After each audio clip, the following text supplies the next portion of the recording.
If it ain't across the board, it ain't fucking shit. We don't give a fuck if you're not able to really excel in all areas. The man who's got money, but he's got tits and he's soft. The man who spends all his time in the gym, but he can't afford, he can't understand how to monetize any of his knowledge.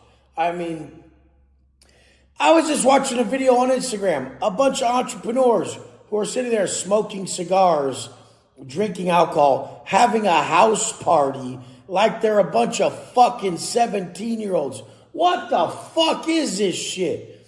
Since when did any of these things that I'm saying men are in deficit of, since when did any of these things not cause you regret? There's no way you wake up with tits, a soft, fat bitch, and not realize that you regret what you've done to yourself. There's not one time you drink, do drugs, stay up all night, and not regret it. And when you've spent your whole life in a certain area, like training, I mean any type of career, and you haven't excelled to the top where you're one of the highest breadwinners in your field, there's no fucking way you don't regret it. And I've told you guys, regret's your guideline. So what's keeping you from it? It's fear. There's no way that it's anything but fear. You won't start another workout program and start going to the gym because you're afraid you'll fucking quit again, you soft ass bitch. You won't go learn from somebody how to make money and monetize your knowledge because you're afraid you're going to spend your 3 or 10 or 20,000 and not get anything from it. Oh my God. Do you know how many millions I've spent to make how much money I have today? My success today. How many millions I've invested in this? I mean, it's got to be at least 15 or 20 million now I've invested in my knowledge, my shit, my brand to be where I'm at today. And you won't invest 20 grand, but you want to make millions. And then the vices. What the fuck is that about? These guys look like a bunch of 17-year-old frat fucks. Just like, oh yeah, look at me smoke my cigar, I'm drinking, we're all together enjoying this party. You guys are 45. What the fuck? You don't see anything wrong with this? Like, that was almost acceptable when we were early 20s, late teens, like some fucking idiots. There's nothing that's ever going to fulfill you if it's not part of your purpose. Everything you're drawn to is inseparably connected to your purpose. And the thing is you guys do the wrong thing. You bend for your family. You bend for the people around you. You bend for you. I don't bend for my purpose at all. And want to know what ends up happening? Everything else bends towards my purpose. And it may look bad at the start or during some situations, but it all comes back around. People see some stuff happening in my life and they're like, oh, look, I told you it was wrong. No, it's all part of the plan. I just have faith that there's bigger, better, there's more, that wasn't for me.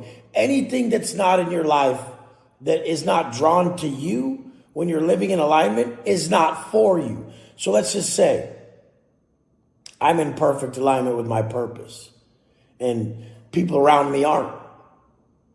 And I'm continually having to take away from my purpose to chase these people. And they're not coming to you. They're not on your path. Do you get it?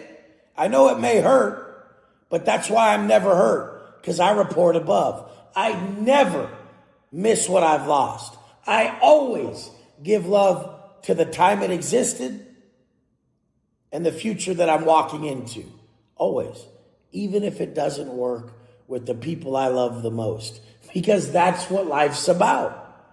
It's about truly facing the hardest shit and proving you can still operate from unconditional love. Most people don't realize they're so conditional, they're so selfish, that when they don't get their way, they lash out on the world. They lash out on everybody. They lash out on the people that they think took themselves out of the universe, God, took people out of your lives. Not the people, not you. It wasn't even your choice. If you stayed in alignment and you just elevated past people, that's what it was. They were supposed to come with you. You're never supposed to bend and follow them. Ever. I'll never do it. No matter how lonely the road is I walk. But guess what happens? In due time, when you don't break character, they start to come back. They know they were going towards lesser energy sources. And it's happening right now. They're coming back. Everybody's coming back. They start to drift towards the sensory environment and how it affects the way they feel. But then they get around that lesser frequency and they're like, this isn't the truth at all. This is incorrect. Then they come back. It's a learning lesson for most, but not for the man who's walked the path forever.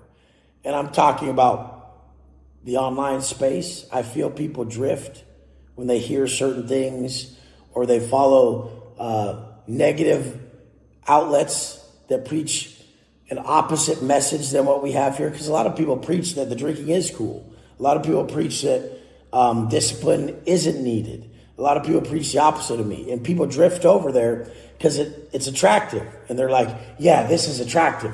I'm going to follow this. And they get over there, but they had been living with me. They get over to that other place and they're like, whoa, this is horrendous. Like, and it multiplies how they feel about what we were doing here. I love you guys. If you drift and you go off, we won't chase you. We'll be here doing what we do. You'll go over there. You'll see that operating at a lower frequency by choosing to do less and be less is taking away from you. And you'll be back. Just realize you don't have to have an ego about coming back. We'll freely take you. I love you guys. Stay focused and be drawn to what the truth is, which is the more difficult path. It's never the easy one. Let's go.